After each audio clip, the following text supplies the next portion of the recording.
किसी जंगल में एक गीदड़ और एक ऊंट साथ साथ रहते थे। दोनों में घनी मित्रता थी। ऊंट सरल स्वभाव वाला था, लेकिन गीदड़ बहुत चालाक और दुष्ट था।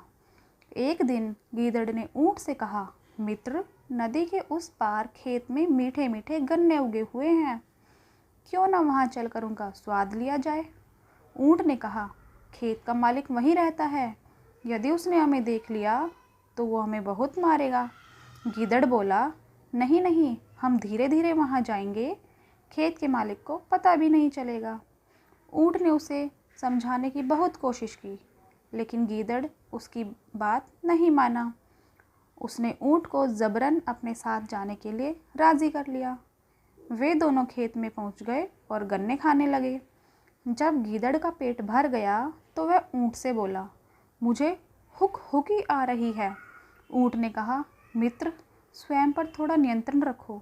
तुम्हारी हुकी सुनकर खेत का मालिक आ जाएगा और हम दोनों को सज़ा देगा।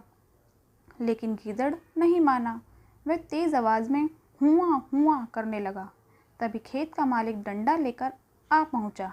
उसे देखकर गीदड़ छिप गया, लेकिन ऊंट की बहुत पिटाई हुई।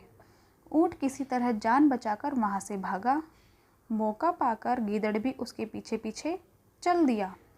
नदी को पार करने के लिए गीदड़ ने ऊंट से प्रार्थना की कि वह उसे अपनी पीठ पर बिठा ले।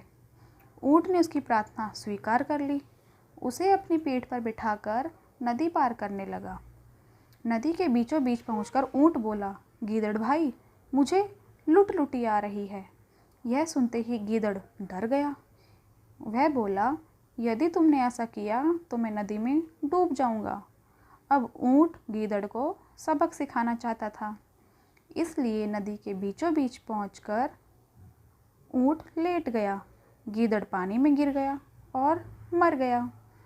तो बच्चों, इस छोटी सी कहानी से हमें जो शिक्षा मिलती है वो है, दुष्ट लोगों को दुष्टता की सज़ा अवश्य मिलनी चाहिए।